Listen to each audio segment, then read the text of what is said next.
Hi, boys and girls. This is Mrs. Oliver from the Vejar Library. Wanted to share with you today a book called Bunny Trouble.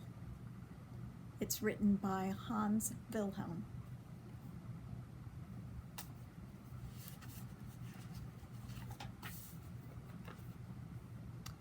Once there was a rabbit colony that was different from any other.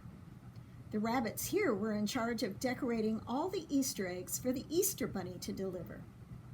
Everyone worked year-round getting ready. Everyone except Ralph. He cared for only one thing in the world: soccer. It worried his mother and father.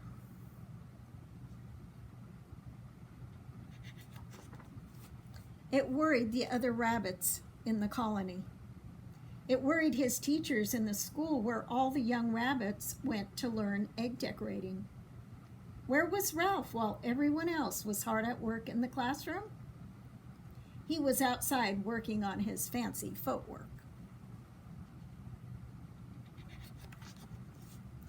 It worried his sister Liza, especially when he ruined her birthday party. Liza loved Ralph more than anyone else in the world, but she knew that one day he would get into trouble. He just didn't fit in. Each year, as Easter approached, everyone got busier and busier. The chickens laid more eggs. The painters, the jelly bean makers, and the basket stuffers all worked overtime.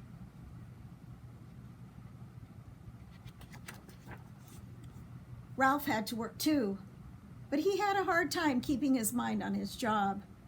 Instead, he was thinking about place kicks, and he tried just one. Oops! Over went a full basket of eggs. The exhausted chickens groaned. The rabbits shouted at Ralph, "Go play soccer on the other side of the trees so we can finish our work in peace," they said.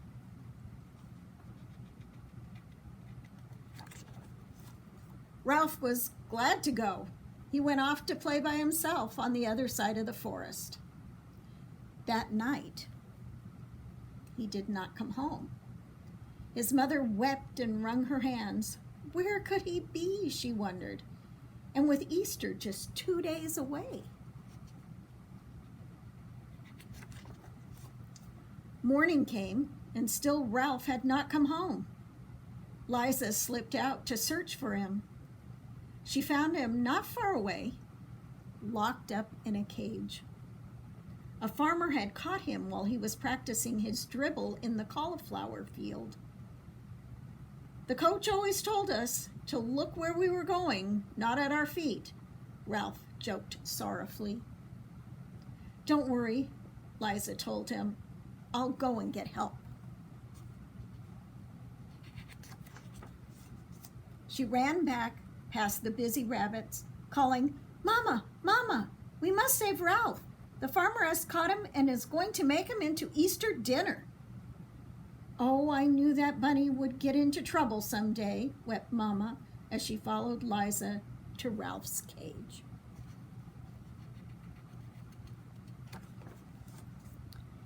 It had thick bars and a heavy padlock. "We'll never get him out of there," moaned their mother when she saw Ralph inside. "Of course we will," said Liza firmly. "I think I can get the lock open."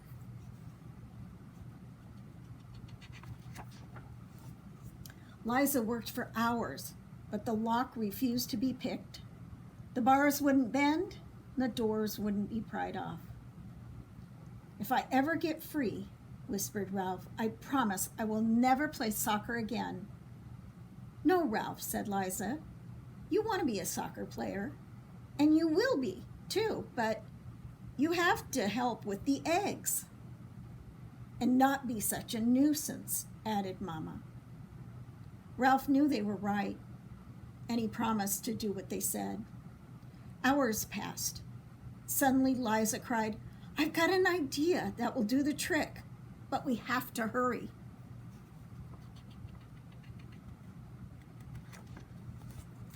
Liza and Mama ran all the way home, and in no time Liza was back carrying a small bundle under her arms.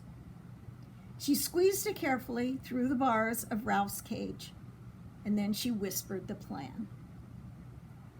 The next morning, there was a great commotion around the cage.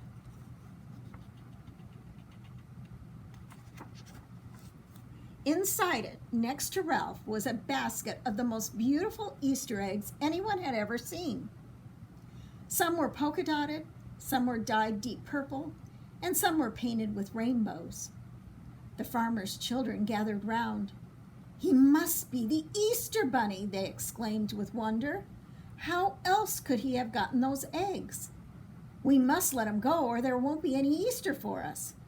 So the farmer opened the cage door. Ralph ran home as fast as he could. But he didn't forget Liza's words. He did try harder with his painting. Ralph even became known for one special design, which he did far better than anyone else, and almost as well as kicking, passing, and scoring.